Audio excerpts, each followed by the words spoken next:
Welcome to the Network Effect podcast, which is a subsidiary of Mindful Mondays NKE. My name is Chantel Bacchus, and I am sitting here with the co-founder, my friend Frederick Robinson Jr. We are here at Greenwood Park Art Gallery and Framing here at 4233 West Fond du Lac Avenue. This is our May podcast of the Network Effect, where we are focusing on mental health. Yes. We have special guests with us here today. We're going to be talking about actually what we titled the podcast as today. It's the Heal the Hood, conversations on mental health and healing. So we are going to introduce our special guest here today, Ajamou Butler of Heal the Hood. So welcome, Ajamou. Good afternoon, welcome, family. welcome. What's going on, everybody? Thank you so much for coming. Yes. You know, we want to sort of take this back because I'm not sure if you're familiar with this, but Mindful Mondays NKE, this is our third season. We do an event every month. And what we like to focus on is a different industry. We do a lot of education, but it's mainly around networking and sharing and collaborating. Our main goal here was really to debunk the myth of crabs in a barrel. You know, sometimes you're known as not sharing resources, bringing each other down. Absolutely. So it was so wonderful because the way I met you was through sharing resources with Andre Lee Ellis and the 500 Black Tuxedos. Just to start off, and I know we always talk about our education and everything like that. Why don't you just tell us a little about yourself, Ajamou? Were you born here in Milwaukee, Wisconsin? Yep, I was born right here in Milwaukee, Wisconsin. Okay. I always tell people I'm a St. Joe's baby. Oh, me I'm too. a St. Joe's baby. Come on. I have my two children at St. Joe's. There you go. My son was born at St. Joe's, so I'm from Milwaukee for real. I was raised on 20th and Locust. Okay. By a family who did the best what they could, and by the grace of God, we are still here pushing many years later. I went to Rufus King, went to high school there. I had a real rough high school experience. That's not something that I talk about too often, but as it pertains to this conversation about mental health, that was my first time experiencing depression, self-harm, different things like that, just trying to grow up and navigate my identity. We was in the hood, so I wanted to do hood things, but inside I knew I ain't had no. Can we cuss on the podcast? No. This will be edited out. Can we cuss though? He can edit it out. Do you? Okay, I was about to just drop an F-bomb or something. I'm like, okay, let me double check. This is organic, Do man. you? Okay, because sometimes it just be free flowing and shit. It's gonna be a good point, but it's gonna be a little dirty one or something. Okay. But that was the first time, and I was maybe 16, 17 years old, where I didn't understand where I was. I had no idea of what was next, and it terrified me at that point. But I always talk to the young man in me, and I let him know I'm beyond thankful that he was able to push past that thing. I'm doing these big conferences nowadays, 3, 4, 5, 800 people in the audience. And in my presentation, I always put pictures of me as a young man in my teens, and I talk to him first. Before I talk to y'all, all of y'all, and I turn my whole back to the audience, and I just talk to bro, and I tell him, thank you, I love you, I hope your joy is still inside, X, Y, Z. I say, oh, I didn't even know y'all was back here. Hey, y'all, let's go ahead and get this thing going for the day. Right. Now, if I may ask you, so that's amazing, you know, me being a man, being raised in the city here. When I was 16, I had no idea about mental health, you know, but you already kind of knew that at a young age. You kind of knew you were in tune with that. Would you say? I wouldn't even say I was in tune with it. I mean, I didn't really have the words to identify what I felt. I didn't. I just knew I had big emotions inside. Between my head and my heart. I just knew that peer pressuring was a thing. I knew that poverty was hurting me real bad, but I definitely didn't have a framework or understanding. A title, yes, a title that you coined in depression. I think that's a great point that you're making, because I know your organization, even prior to meeting you in person at the 500 Black Men event, I'd followed you on your pages, and you can really tell your passion through even social media. You're speaking, like what you're doing right now. It's like I can sort of feel your emotion and your passion about it. And I'm thinking that's very important that you talk about that, because one of the things that when I reached out to you, and you know, we talked about this collaboration, was I did want to focus on men. You know, it's just a lot going on, of course, with men and women. I was, like as you said, different from Frederick. We went to high school together. We always talk about Milwaukee Tech. That's how all of our founders are started. But I think, you know, you'd be surprised how many of us in our adult years that I've heard went through the same things that you're referring to. Now, me, on the other hand, my mother had suffered from mental illness. So I was very familiar with it from childhood. So I knew everything about it, more things that probably the normal person probably should have known. But so, and now when you say you knew about it, you're not talking about when you were a teenager. You said as you gotten older. Absolutely. Yes. Okay. You look back on it, because that's important to let the young people know right now. We don't want everyone to think that they're young and they already may know what's going on. Because a lot of time we just throw that mental health thing out there, and that may not be the issue at all. It could be just something that they're going through. Just to talk about that growth and things of that nature. What while we're on that topic, when would you say that this really became to you that, hey, maybe, I know you don't want to really dwell on the high school years, but when did you really realize, about what age would you say that you start to mature enough to say, hey, maybe that's what I was going through? I mean, and the thing about it is, it's not even that I don't want to dwell on the high school thing too much, but my personal struggles with mental health. So yesterday I realized that I'm a better man today. You know what I'm saying? I realized it as a young. I realized it when I became a father 14 years ago. I've had stages in my life where I'm like, kind of reflecting on the past and say, okay, Ajamou, you was going through it, but you got through it. Yes. But you got through that thing. So I couldn't really tell you like one specific area. That makes sense. It's been many times when we first started Heal the Hood 14 years ago. I was on the bus, no money in my pocket, holes in my shoes, a suit from Goodwill that was too long on this sleeve and too short on this sleeve, but I was on the bus going to speak and do workshops and so on and so forth. So I think then might have been a real pivotal moment when I realized, like, okay, Ajamou, that was something that you was dealing with, but you overcoming that thing. I got some scars covered with tattoos. I think going through that tattooing process made me really draw back on some of those memories and whatnot of, little Ajamou out here in these streets. Yeah, she's doing some big things too, little Ajamou. Thank you. Yes. Now, you mentioned Heal the Hood. Let's go there, because 14 years, because I know you're not that old either. So to have started an organization, we're just starting something. No, I don't. I don't look that old. How do you think I am? You have to be in your early 30s or something like that. How do you think I am? I think you're our age. Between 45 and 50. 45 and 50. I would cut this camera off, man. Come on, no. What I mean by that is just because not by looking at you, but how your maturity, Thank you. right? Thank and you. what you're doing in it. Okay. Yeah. 34? Yeah. So you started Heal the Hood when you were 20 years old. Wow, that's a big deal. 20 years old. No idea. And I wanted to change the world. I told you I didn't even have a car back then. Your DNA. I'm telling you, my parents, they spoke something over my life, and I thank God for it. Beautiful. That's great. That's beautiful. Great. So let's talk about this Heal the Hood. Where did you get the concept? Like, how did all of the movement, how did it originate? It really was a mustard seed type of thing. There was never a goal to take this thing a decade plus later. I was working with a small group of family and community members. We just wanted to do a small event, give back to the hood. We wanted to have free food, a couple of speakers, some entertainment. I'm like, let's do a block party. Let's call this thing Heal the Hood. Okay, I like and that. And it kind of spilled over from there. What added to the growth of it was I had a bunch of educator friends and people who worked at like the Boys and Girls Club, YMCAs, and they was just like, Ajamou, you got this Heal the Hood thing, like come talk to my students about it. Wow. And so it forced me to really figure out like, okay, wait. This wasn't just an event.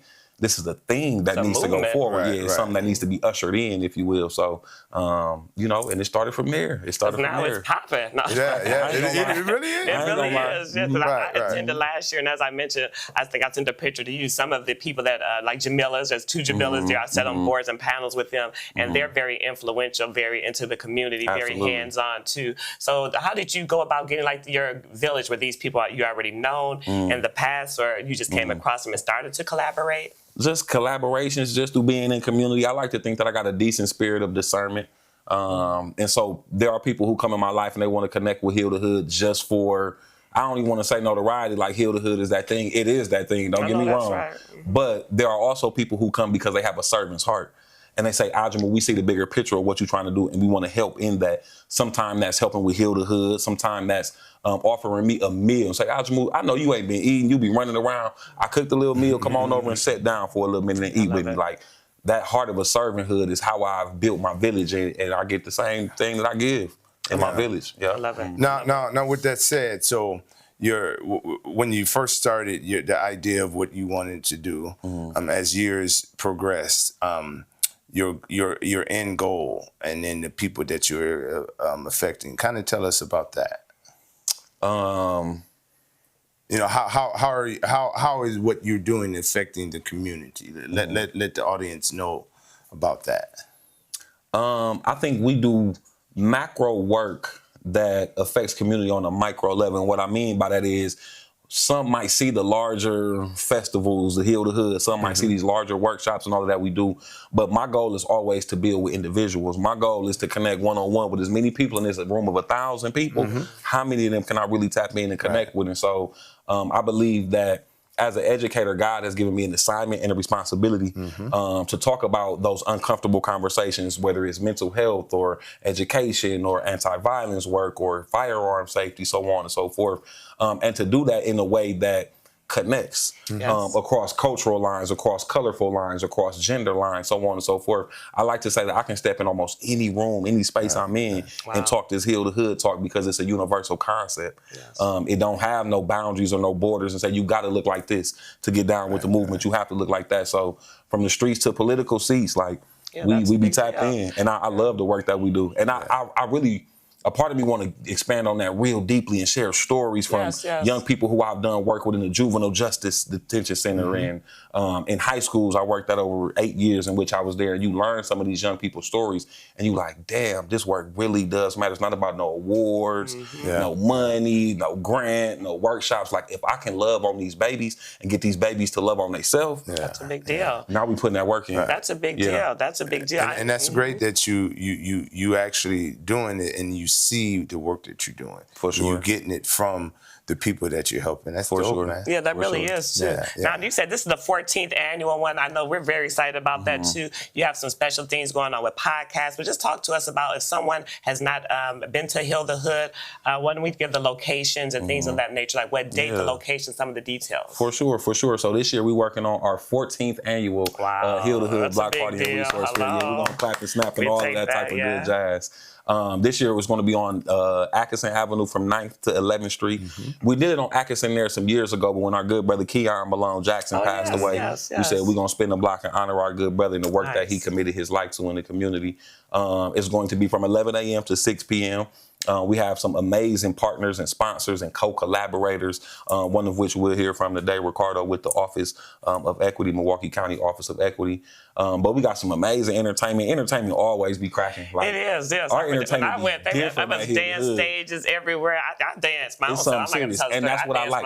And we got so many videos of people dancing from our unhoused community be out there dancing. The thugs be out there two-stepping. The elders be out. The babies be out there. You know, we got the Africans over there dancing. And I believe that the way we've learn to build culture through this Heal the Hood thing is something. So I'm really excited for 14 years. This one personal right here. Nice. Yes. That's a beautiful. And this is May 30th. It's May 30th. Almost a month. I'm ready. It could be in the next 10 minutes. I swear to God, I'm ready to rock and roll on my daddy. Listen, we don't play. You good? We execute. We don't play. You say it's free food or free food. Wow. We got about 40 or 50 different vendors, resource vendors, health vendors, employment vendors, housing resources. We got a ton of local businesses that's going to be selling different products and goods, food vendors. We always give away at least 1,000 items worth of food to the community, but we do have other food vendors that are present. We have a children's corner, which I'm real excited about this year. We're being very intentional about engaging the babies in literacy, hygiene, and grief work. So we have a station where they'll come and learn how to write poetry and learn new vocabulary words.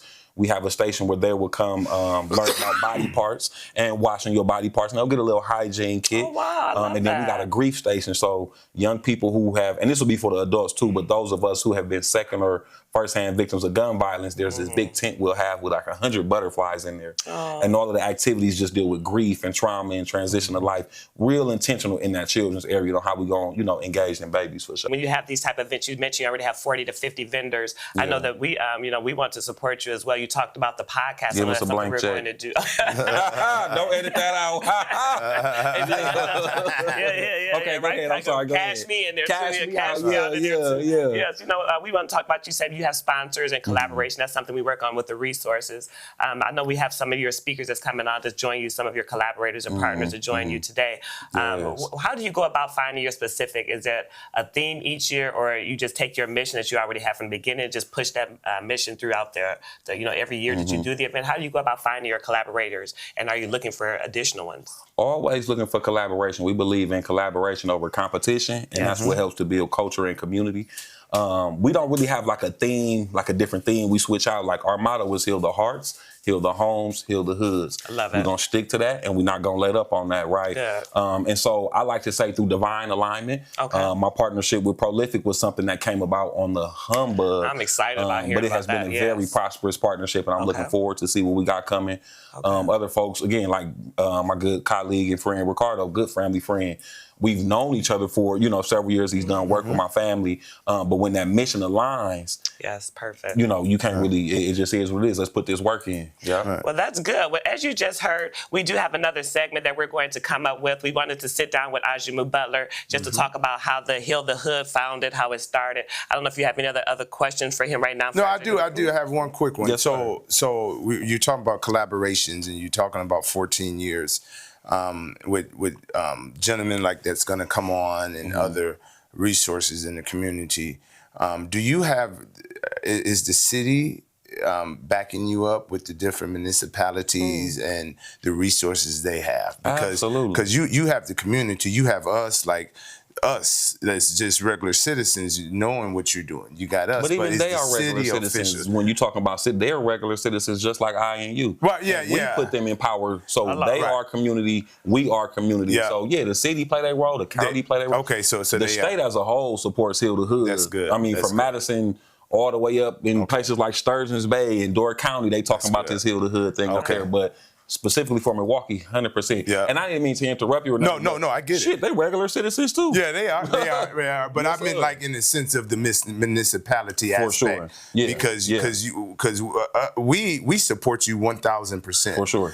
But a lot of things, we are the people, and we are the individuals that make the difference. But in regards to the city, they definitely support. Okay, I'm glad. They back Heal the Hood since day one. I mean, I love the different other people who we've been able to work with, the different elected officials who have supported Heal the Hood in various capacities. Right. And they don't just support it through word. I mean, there's financial backing, there's help navigating red tape, there's help with permits, there's so much that goes on behind the scenes.